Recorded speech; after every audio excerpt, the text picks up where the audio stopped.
नमस्कार मु doctor Sushant Kumar Das senior consultant neurosurgeon Care hospital Bhubaneswar आपण मानक ब्रेन ट्यूमर विषय रे आज पुणी आलोचना करने को आसी जेभली भाव में कॉमन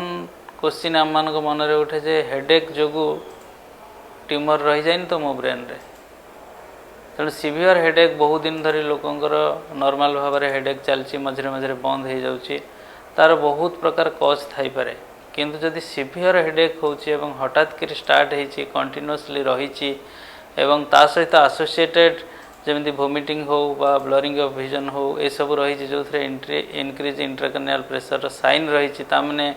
ब्रेन भीतर किसी मास इफेक्ट रोचे सस्पेक्ट करा जाए पारे एक्जाक्टली जैसे ब्रेन ट्यूमर अच्छी आम कहीपर ना तार इन्वेस्टिगेशन कलापर सीटी स्कैन एमआरआई कलापर ही